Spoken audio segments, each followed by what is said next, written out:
There we go.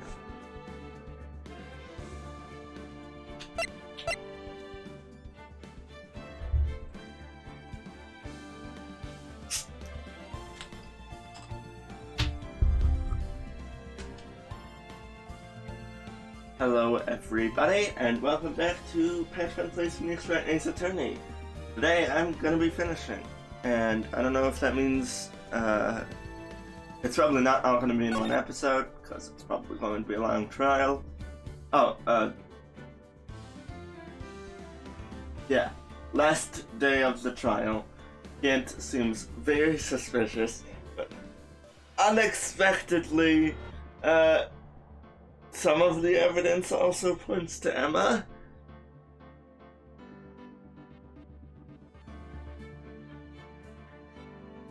Like, okay, no. One evidence points to Emma, sort of, and then another piece, I'm not sure how it's connected at all. Actually, I'm not sure how either of the pieces are connected at all, but I'm sure we'll find out once we actually hear what happened, or something. I had a couple of places I point to, but I have no idea what they mean, actually.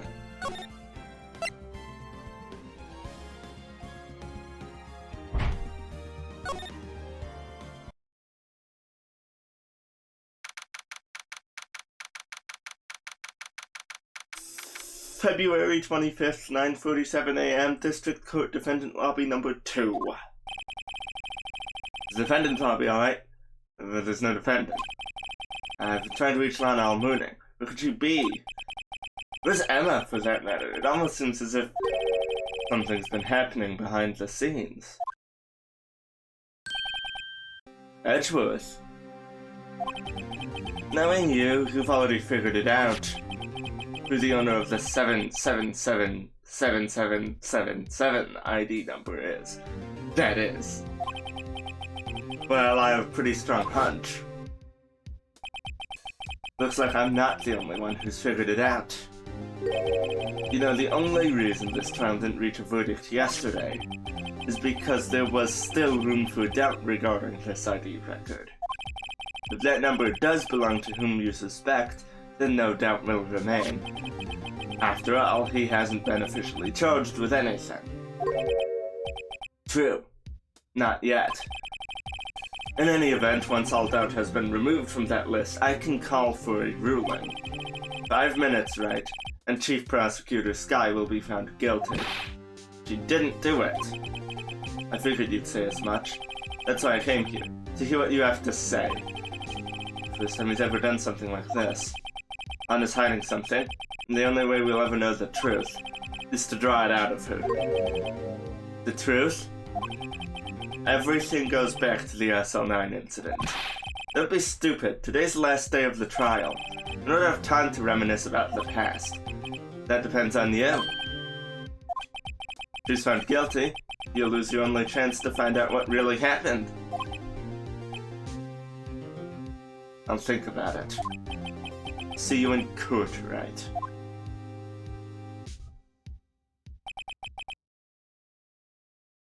This is it. If I'm ever going to find out what Chief Gant has on her, it's now.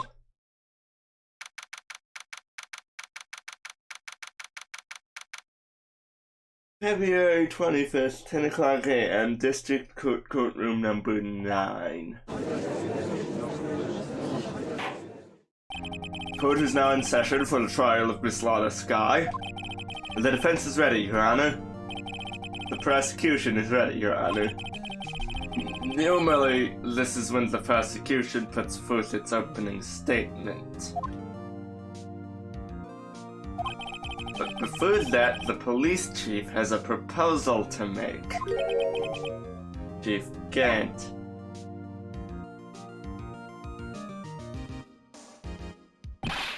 Morning! Oh, okay, wait. Morning, folks! How's everyone doing? Hey, have you been back to the pool yet? No, I've been drowning enough as it is in my work. Oh, that's a good one. Don't think I can top that. If you don't mind me asking, Chief, exactly what is this proposal of yours?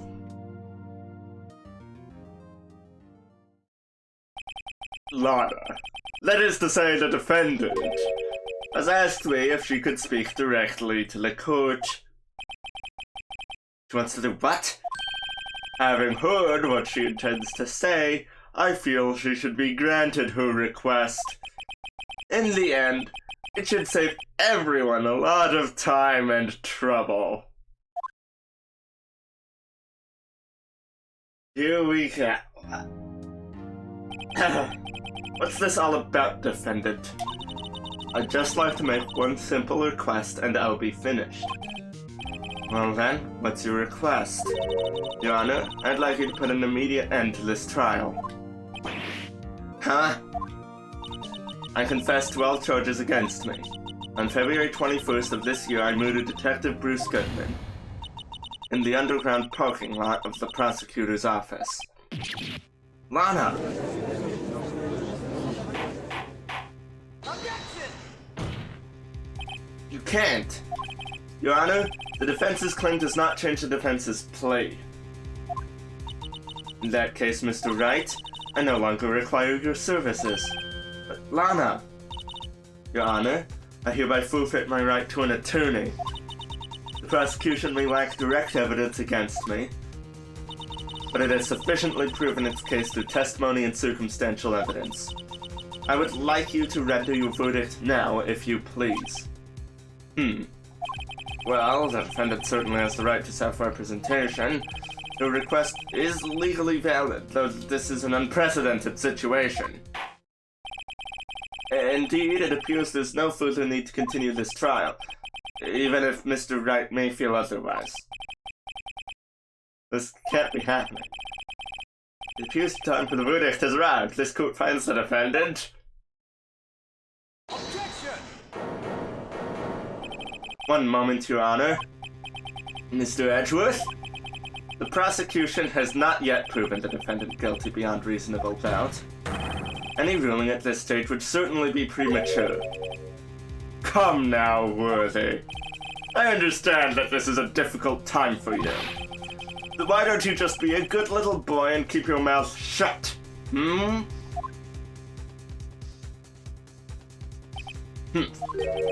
I don't think I care for your tone, Chief Gant.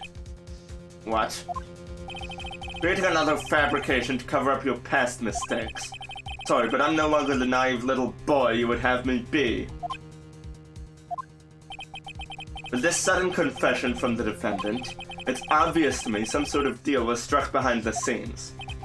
Some kind of deal, Not everyone operates as you do, Worthy.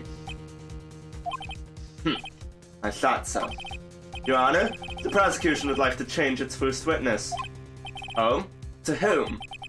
As its first witness, the prosecution would like to call Miss Emma Skye. I request the court hears her testimony. Mr. Edgeworth, I am exercising my right to self-representation. I don't think we need to continue. I don't care what you think, Miss Skye. The exposure of truth sometimes results in tragedy. However, no matter how tragic the truth may be, it would be an even greater tragedy to avert one's eyes from it. Very well, the court shall grant the prosecution's request. That's okay with you, right, Chief Gant? Worthy, you'll live to regret this. Mark my words. Miss Emma Skye, please take the stand. Looks like Edgeworth has decided to take the horse by the reins.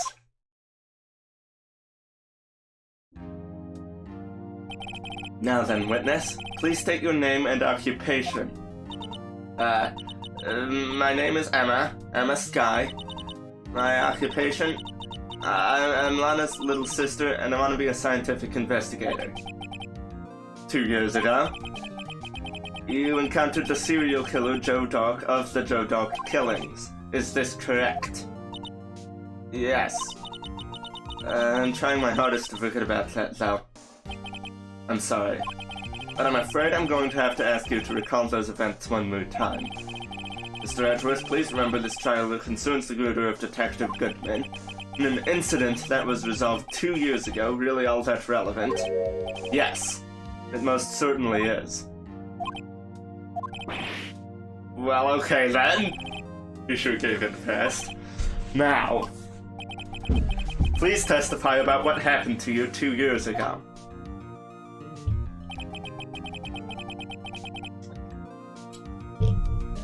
The trip to yesteryear has finally begun. It's bound to lead to the truth behind this trial.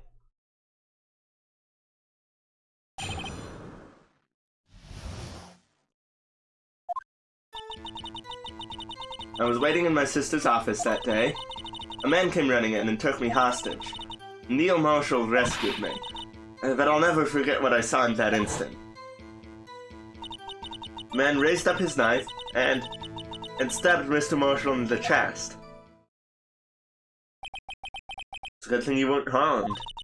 I passed out. I don't remember much.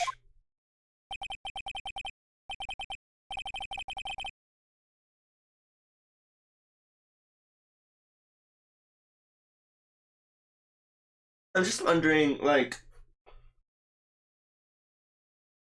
medically speaking, what would have caused her to pass out in that situation? Was it just surprise?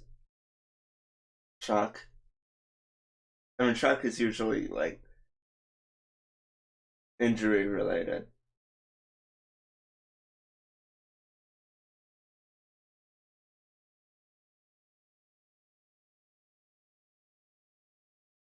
I don't know.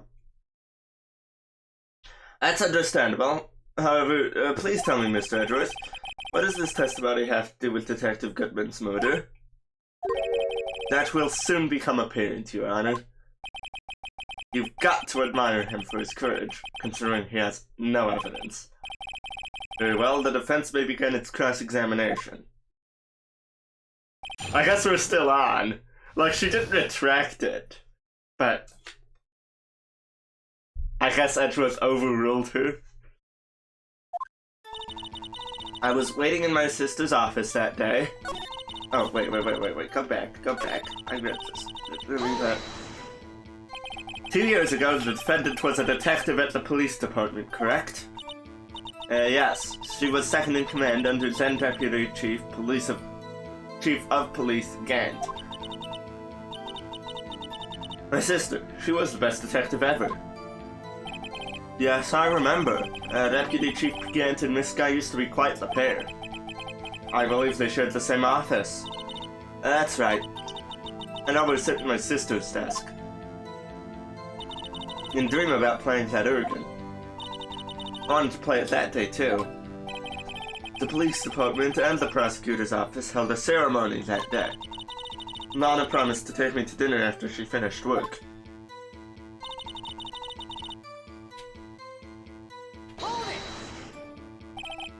Man. Yes, Joe Dunk. He was a serial killer. Joe Dunk was brought in for questioning on the day of that ceremony. He was desperate to get anything on him that would lead to an arrest. When he saw his chance, he fled the room, right? Upon fleeing the room, Dunk proceeded to take the elevator. He must have been in a panic because the elevator was going up. Then he ran into Sky at Ged's office.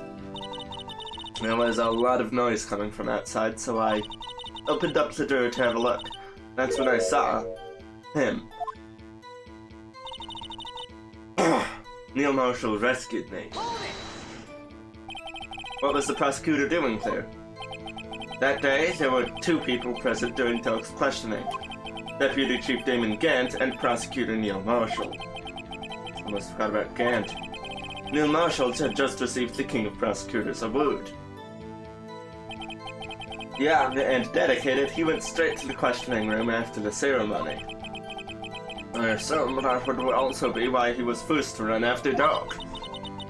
When Dunk grabbed me, I thought I was as good as dead. And that's when Prosecutor Marshall came running in. I don't clearly remember what happened then, but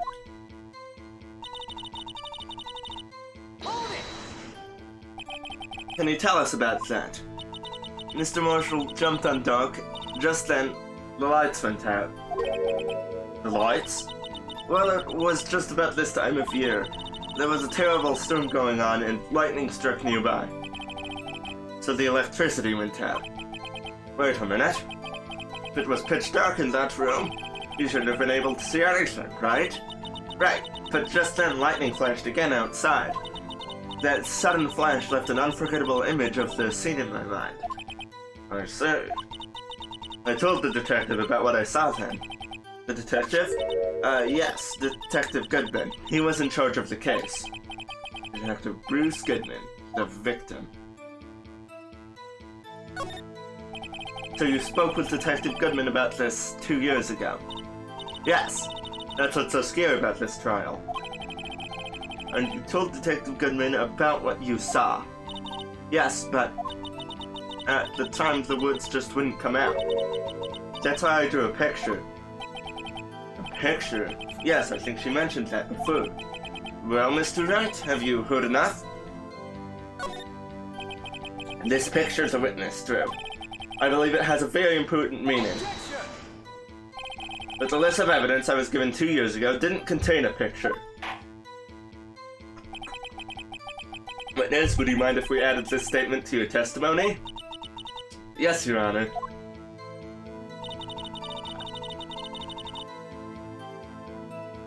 Alright.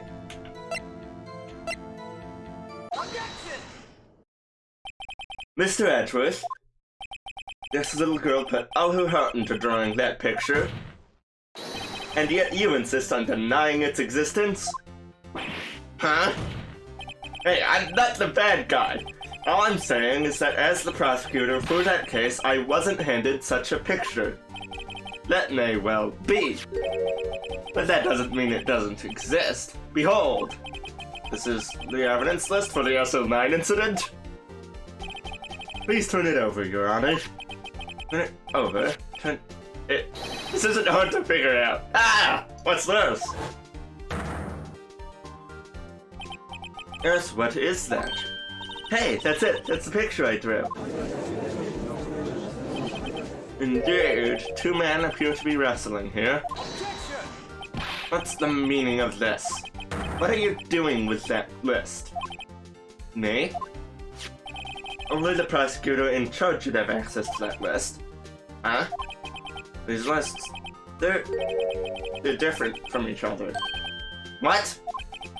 It would appear, Mr. Edgeworth, that the evidence list you were handed 2 years ago was incomplete. These two lists fit together to form one. You can see amongst you they were torn apart from each other.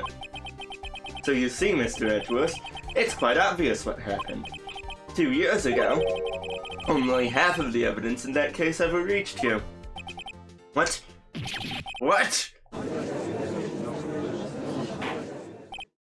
Order! But Miss Sky, why did you draw your picture on the back of such an important list? Because that's what Detective Goodman handed me in the questioning room, Your Honor. Wait a minute. This list was torn in half, then that means... Your Honor? Are you alright, Mr. Wright? Your eyes are bulging from your head.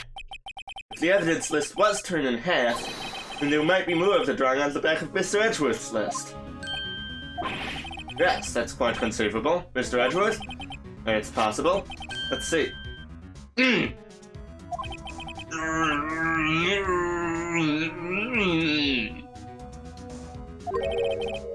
Is something wrong? You even have to ask? Sorry, Your Honor. There is indeed something drawn on the back of my list. It's that thing. What?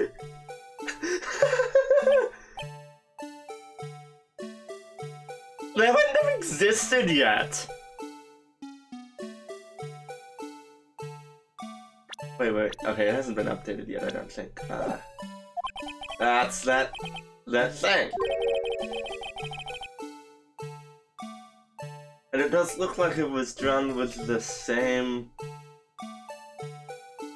tool. Black pencil or crayon, black crayon or whatever. Marker. And there's also those things around the edges. That means something.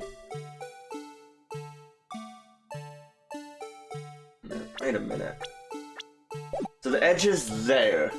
You can see the turn edge. Let me...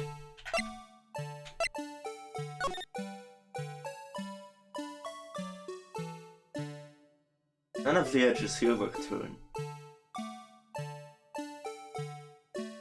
But I assume... I can't get this to turn the way I want.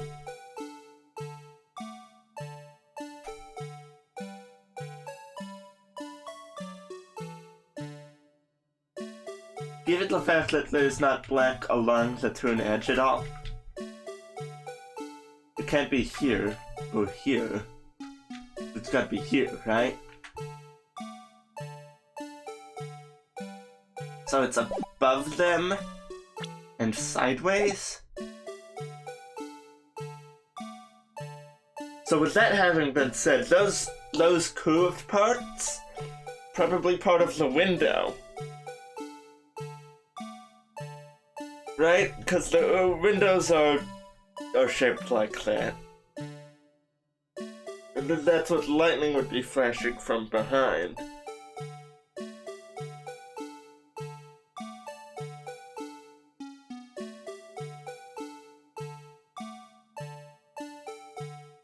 That thing that was dancing in the evidence room!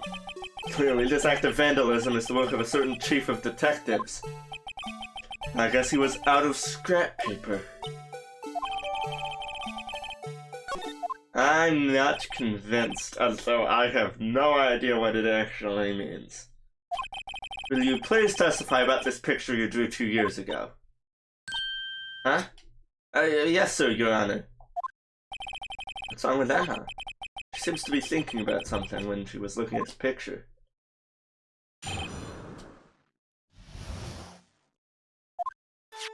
This is a picture I drew 2 years ago. The flash of lightning was so bright, all I could see was shadows. Okay, wait, is it put together now? I think it was updated. Yeah. Oh, I can't rotate it anyway. So this is it.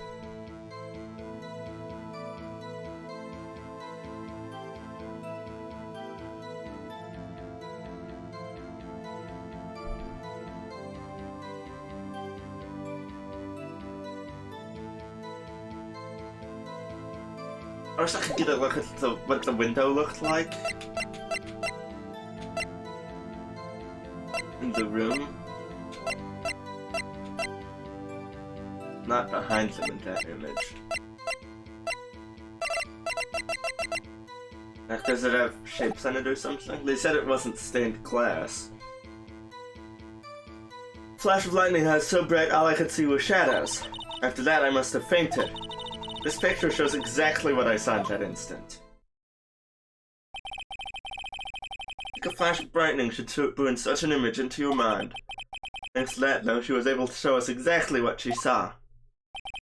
Well, I don't see any contradictions here. This clearly shows Drew Dark about to murder prosecutor Neil Marshall.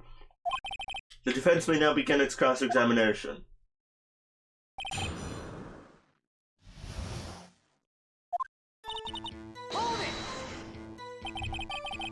Did you draw this picture just right after the incident? I think I drew it 2 or 3 days later. At first I was in such a state of shock that I couldn't do anything. During that time the investigation team was reorganized. Detective Goodman was placed in charge under the direction of Damon Gant and Lana Skye. 2 or 3 days later, the memory should still have been fresh in her mind. Excuse me, witness. But can you please tell us why this picture is painted all black?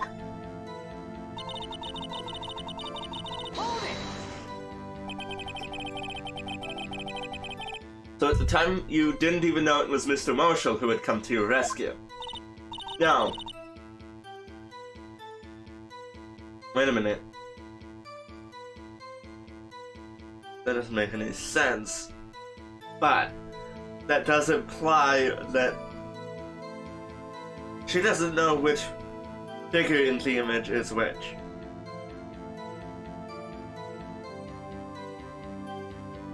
Which is interesting. Lightning was so bright, and I was knocked to the floor. You were knocked to the floor? Doc had a tight grip on me, but when Mr. Marshall jumped on him, I was knocked away. I turned around, and that's when the lightning flashed. Oh, Emma, I'm just glad she wasn't hurt. What happened after the lightning flashed?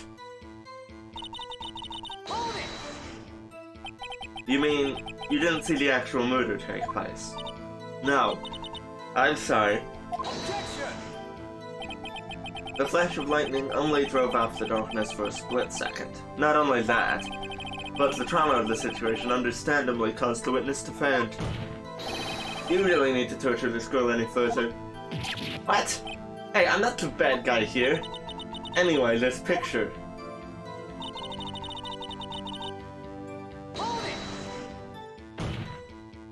Sorry for asking so many times, but are you sure you drew exactly what you saw? Of course, this is the exact scene.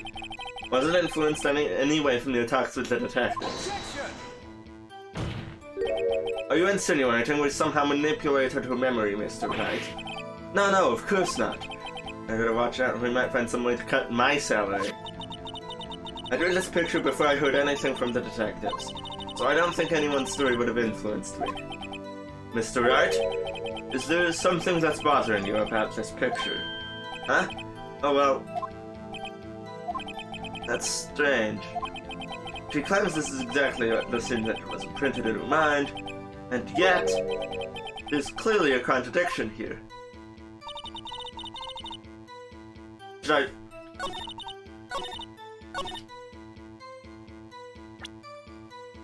present the complete one?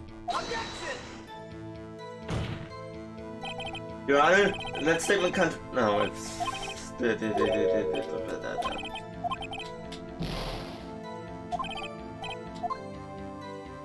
Okay, wait, let's go over all of the DL sexual evidence stuff. There's this, presumably. This, which we just presented from midnight. This.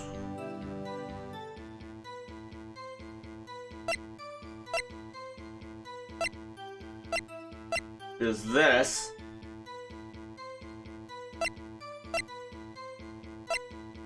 There's this.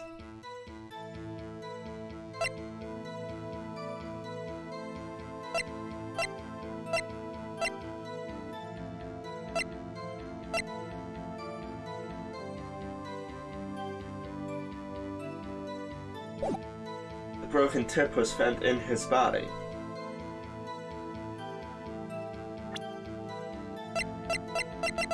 Wait.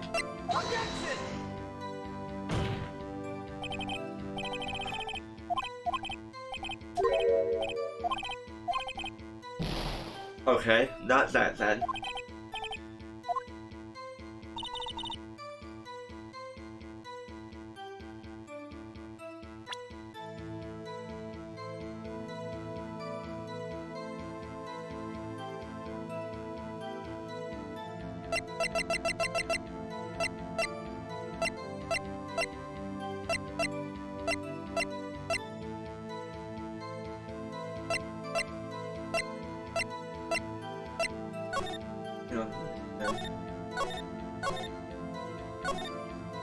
Yeah, that's too much for me.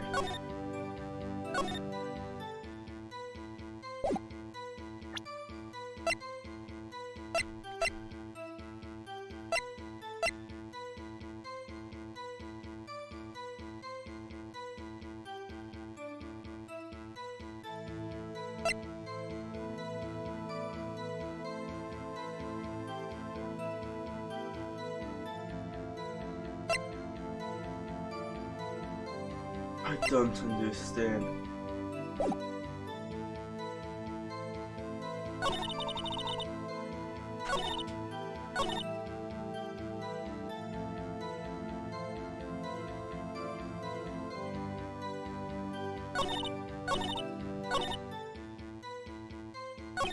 That's strange.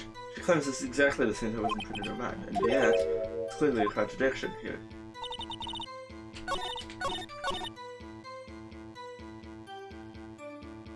So this is definitely the thing we have to do. I guess let's just go through present mood DL6 related evidence. Or SL9, sorry.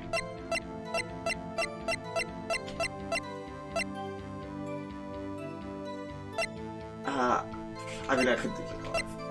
That is an SL9 thing. Okay.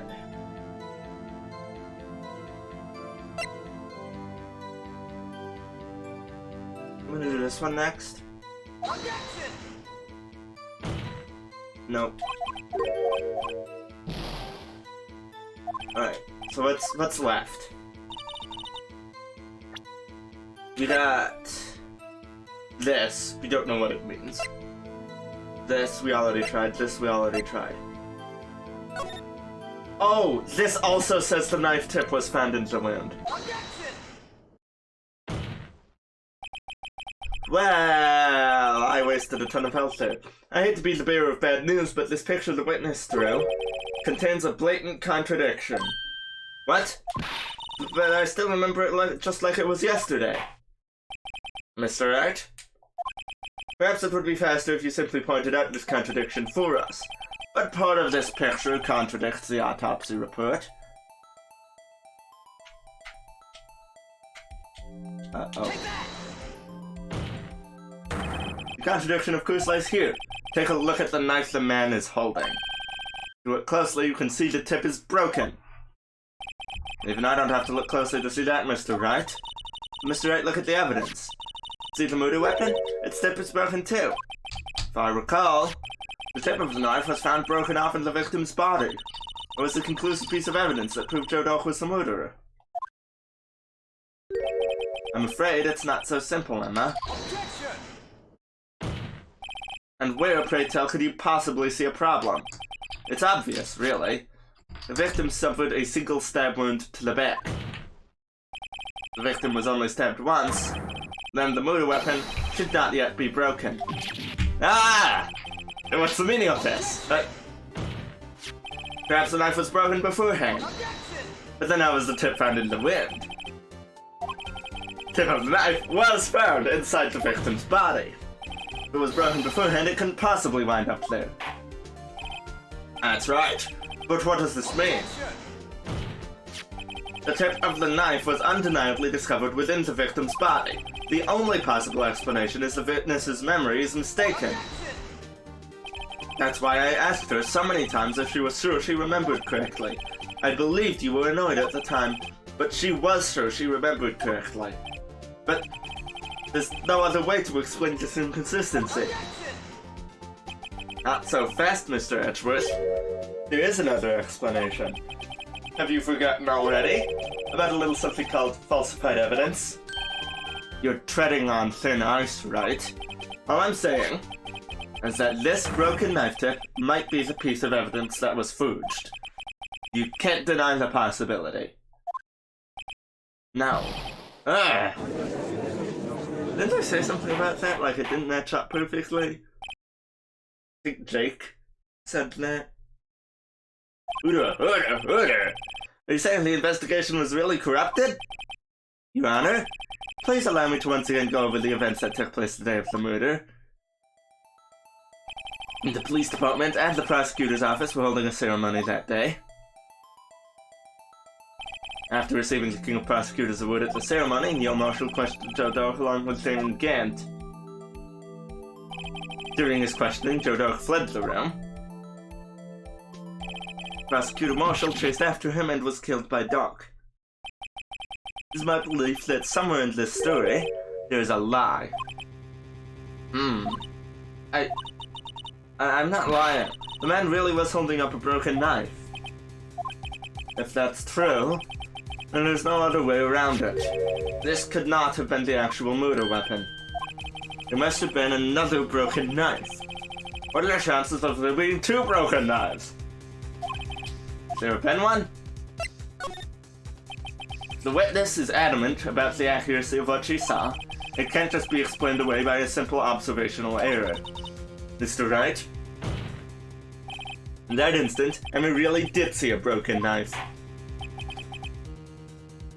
I assume, then, that you have some information about this other broken knife.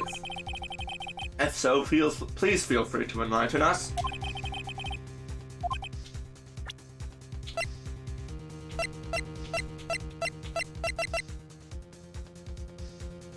Wait, where was it? It's right here, I would right past it.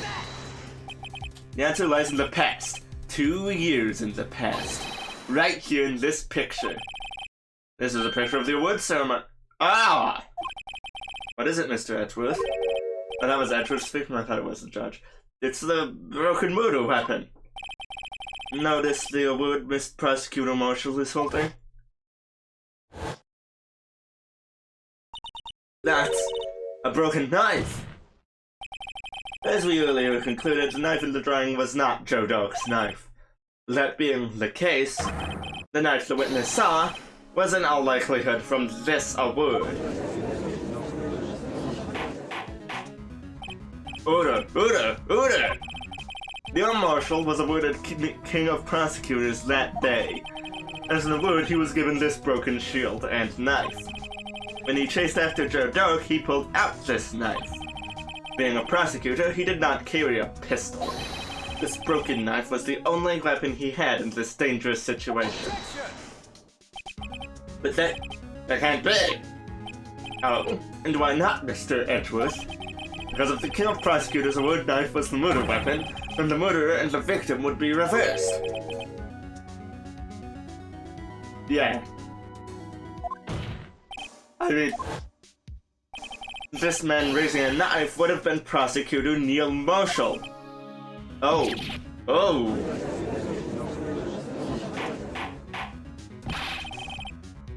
But the prosecutor was the one who actually died.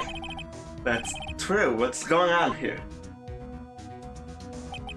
It seems Mr. Wright has been a bit too eager to jump to conclusions. Wait, I remember now. I remember everything. Witness? Mr. Edgeworth? What is it? Could you show me your evidence list again, please? His list? What was that picture scribbled on the back?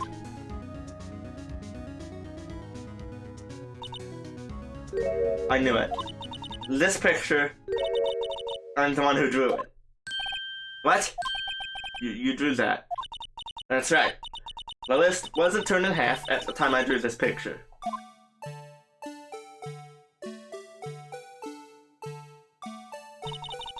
All this time I've been trying so hard to forget. I must have locked this part away deep inside me. Perhaps it would be best if we added this to the witness's testimony? Would you please tell us what you've recalled, Miss Skye? Yes, Your Honor. There's the knife mix-up and now the blue badger? Should be interesting.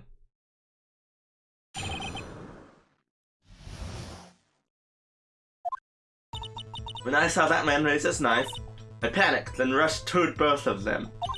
I think I knocked away the man with the knife. Just then, there was another flash of lightning, and that's when I saw the blue badger. He wasn't in the room, but I'm sure I saw his shadow.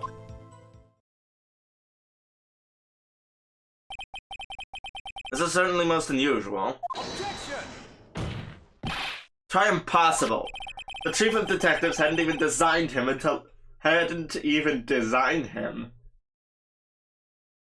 with, tenses. Until this year. I mean, he didn't even exist 2 years ago. Yes, well, the defense may now begin its cross-examination. Stop! Please! Don't pursue this any further! Bana, what's the meaning of this? Please remain seated in the defendant's chair. But you can't do this. I've already confessed to the crime. Why can't you just leave it at that? Chief Prosecutor Skye? We've already come this far. It's too late to turn back. Silence. The defense will now begin its cross-examination. Bailiff, please detain the defendant. Seems we're finally getting to the core of the matter. So can the court just override somebody waiving their right to an attorney? Is that something they can do?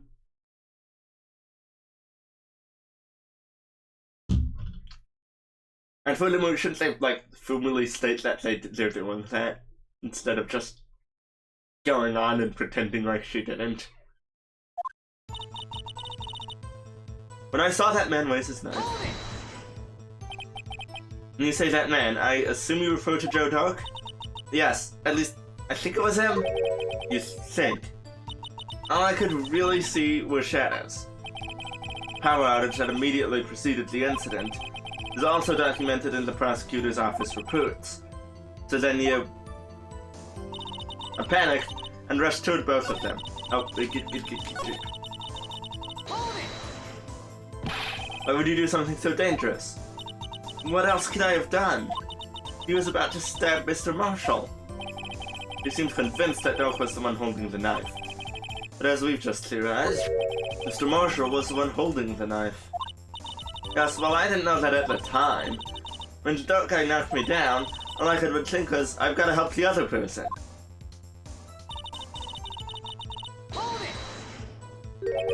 What do you mean you think?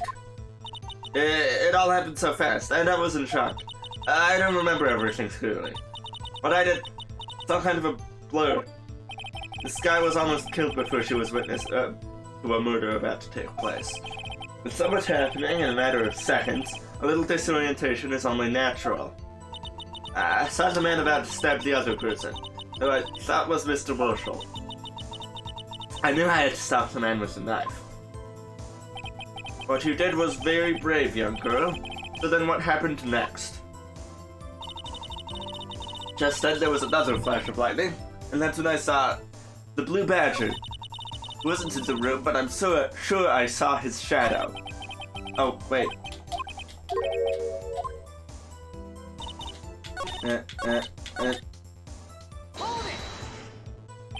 Are you sure about this? Of course. See? I even drew a picture of him here. But it was the chief of detectives who thought up this hideous beast. And that was just this year. The Blue Badger didn't exist 2 years ago. This is all quite verifiable. I know it sounds strange. I was surprised too when I saw him in the police department. I had this nagging feeling that I'd seen him before somewhere. Now I finally remember. Oh brother, just when you thought things had caused enough commotion. Tell us, where in the room did you see him dancing? He wasn't in the room, but I'm sure I saw his shadow. His shadow? So you mean you didn't actually see his face? With its winning smile and all? That's right, but I still remember it. He had 3 creepy horns. This is pointless. That thing couldn't have possibly existed 2 years ago. The witness must be mistaken. That may well be. But what's important is what caused her to think she saw what she did. Oh? And I suppose you have an explanation? If so, by all means, please tell us what this shadow really was.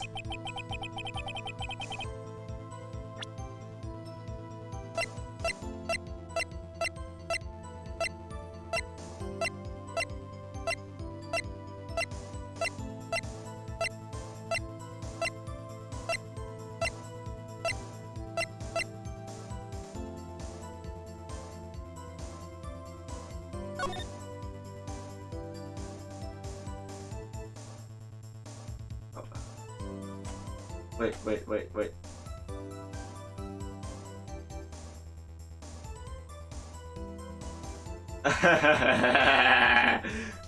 What if I... It doesn't do much. That's definitely it, though. That's definitely it. It's a little bit shaky, because I mean, look at the face. But that's absolutely gonna be it, isn't it? Oh man, okay. Who is this Blue Badger really? The Blue Badger hadn't even been dreamt up when I drew this picture, and yet she's certain she saw its shadow. Okay. Ladies and gentlemen, it is the defense's belief that on that fateful day 2 years ago, there indeed was something that looked similar to the Blue Badger. That is something that is now sitting in this very room. Mr. Wright! In this room? Very well, Mr. Wright. What is it that the witness saw in that instant? These are this mysterious Blue Badger lookalike.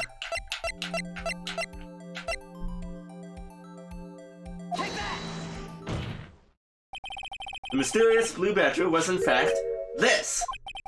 That's... what is it? I believe it's some sort of jar. Oh, Mr. Wright, that doesn't look like anything like the blue badger. Look like anything like... Indeed it doesn't. As it stands now, it's just a plain jar. However, what if we were to change our viewpoint? Our viewpoint? I've got to show them the correct angle to look at this from. Okay. Alright. This.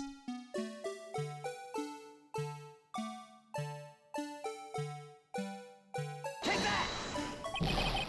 What? Objection! Mr. Wright came after we cannot accept his claim. What?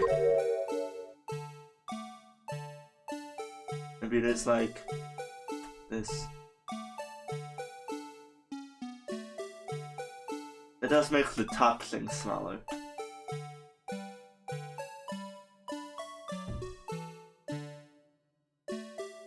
Take that! There we are. Well, is this a miracle or what? No one can possibly deny this jar's resemblance to the blue badger. Oh boy. You can't be! Order! Order! Defense has proven its claim. The mysterious blue badger witnessed on the day of the crime was actually this. And though we all enjoyed Mr. Wright's dramatic performance, one question remains. What's your point? What do you mean? So that badger thing was actually just a jar. That doesn't change anything. I'm afraid that's where you're wrong, Mr. Edgeworth. You see, this changes everything.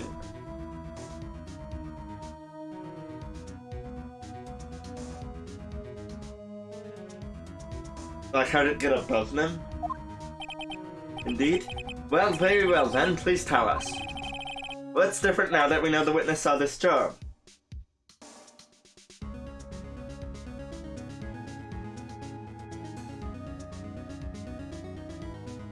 Oh, wait. It's where this picture was taken. That's what it is. Allow me to take these in turn. At the moment of the murder, the witness saw this jar. At a very specific angle, I might add, Mr. Wright. Yes, well, knowing this, where could she have seen this jar? Where? The location of the jar is shown in the picture taken on the day of the crime. It is on a shelf in the office of Damon Gant. But the body was found lying near Lana Sky's desk. The witness testified so herself. Yes, and it is these two facts that reveal what actually transpired. You see, the struggle between Doc and Marshall did not take place in Lana Sky's office. It happened on the other side of the room in Chief Gant's office. Are you implying the murder moved the victim's body from Damon Gant's office to Lana Sky's office? Yes. Why would he do that? There's no reason. Exactly. If there wasn't a reason, he wouldn't have gone through the trouble. The only logical conclusion was that there was a reason. You know what the reason was, Mr. Wright? I finally figured it out. But this is why Lana tried to stop the trial. It's too late to quit now, though.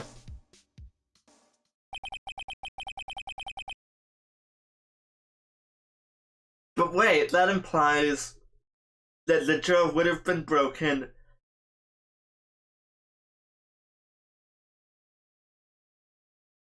like, okay. And the fact that it's in the air in the image, it would have shattered when it hit the ground. Like, it got knocked off the shelf or something.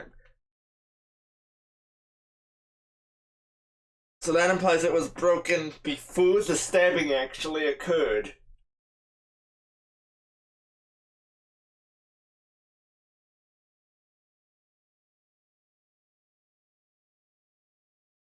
Which means It doesn't make a ton of sense.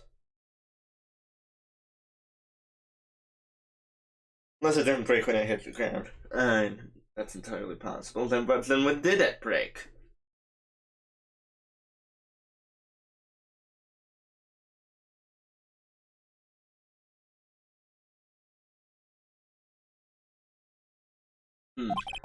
Zenchi knocked away the man who was holding up the knife. In the next instant, the jar was hit and flew through the air. Now tell me, what could have sent the jar flying? Or would have had to have been the impact the man made when he was knocked into the wall? Ladies and gentlemen, I may draw your attention to this picture once more. If the man was knocked in the direction of the shelf the jar was sitting on, what would he have hit? Ah, a suit of armor, holding very sharp and dangerous-looking sword. Yes. And since the man who was knocked into the armor was carrying a broken knife, he would have had to have been Neil Marshall, wielding the key of prosecutor's trophy. No. Mr. Wright, you can't be thinking. Yes. There is another possibility. Oh. Oh.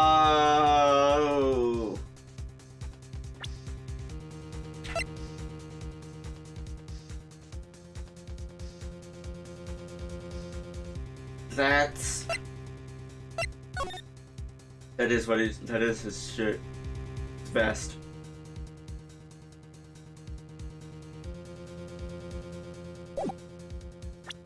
Oh.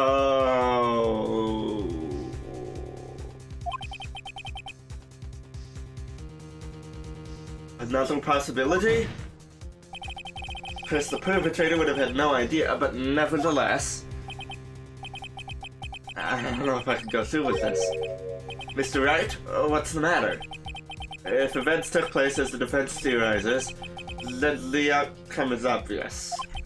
In that moment, assuming the man Emma Sky knocked away was actually Prosecutor Neil Marshall,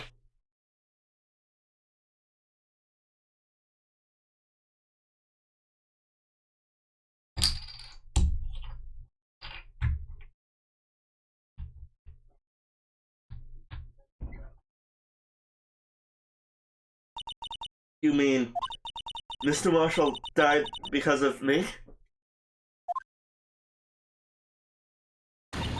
No! We're not done. We're not done. Never imagined her testimony would lead to this. It was the witness who took the victim's life, and then proved so with her own testimony. This is unprecedented.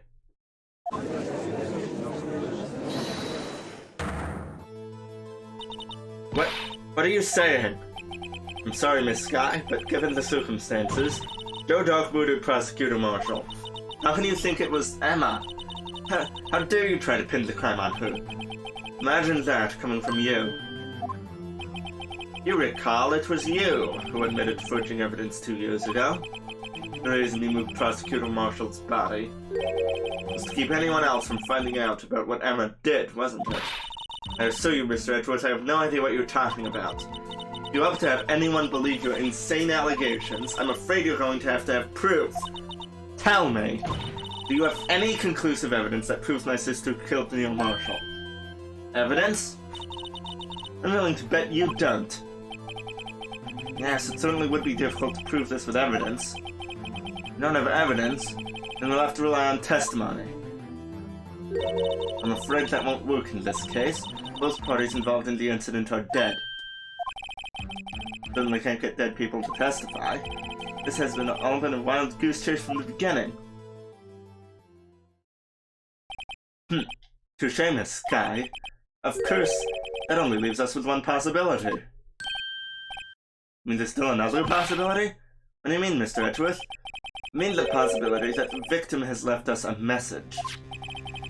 For better or for worse, Mr. Marshall did not die instantly. He may have left behind the name of the person who took his life. In one manner or another. It's possible. Well, Mr. Wright, this is the only possibility left to you. A message from the deceased. Does such a message exist? I've got to think back on the court record. Real murderer's name that the victim may have left behind. It's there. This message from the deceased is already in our possession. Mr. Wright, will you stop at nothing to prove my sister a murderer? Do not be mistaken, Miss Sky. Our purpose is not to accuse Emma of any crime. There is only one thing we seek. The truth. No matter how painful it may be.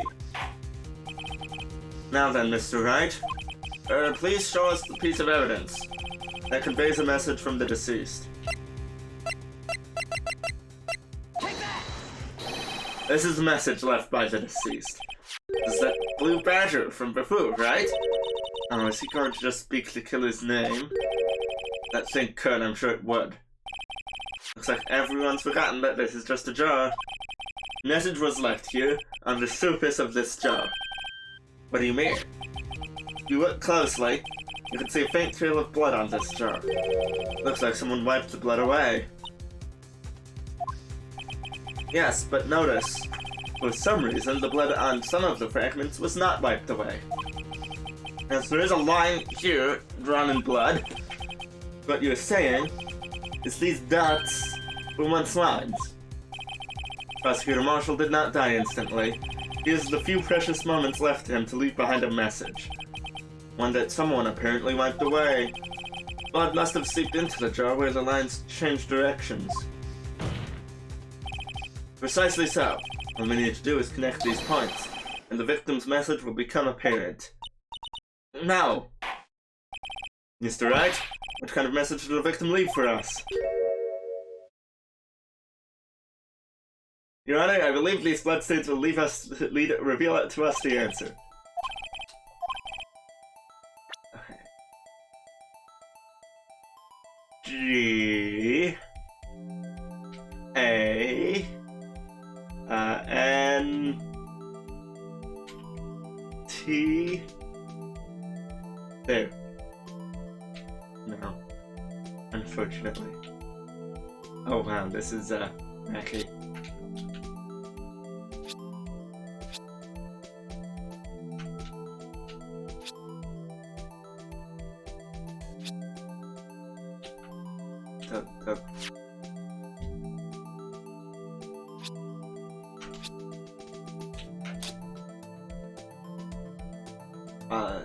Okay, wait, ready to... No. Take that!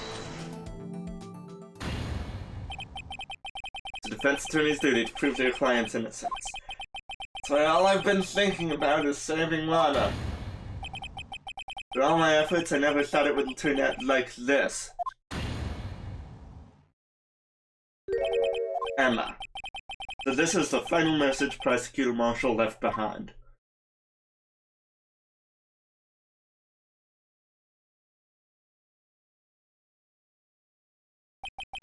Of all people, she may not have meant it, but in the end the one who took the victim's life was Emma Sky.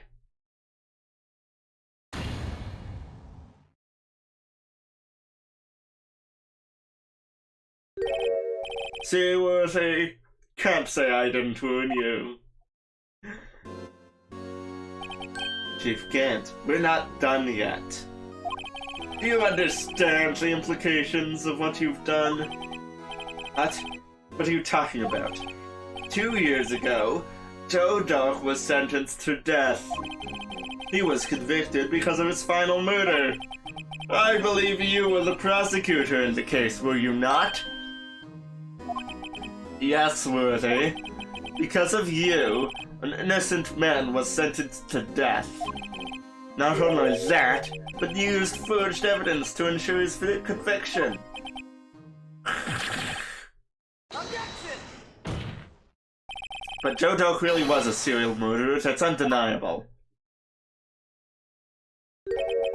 I'm afraid that's not important. Didn't you know we aren't defenders of justice? What? We're merely keepers of the law. Sentencing a man to death is no light matter. Even if there wasn't any cover-up or evidence forgery, ultimately the responsibility falls on the prosecutor in charge. Despite what anyone may say, this fact cannot be denied. What's going on at the prosecutor's office? They might have sent a nurseman to his death. How could he just stand there like it wasn't his fault? Order! Order! Order! Order! The gavel's pounding fell on deaf ears. Unable to settle the crowd, the judge declared a recess. Where this trial is headed, no one knows.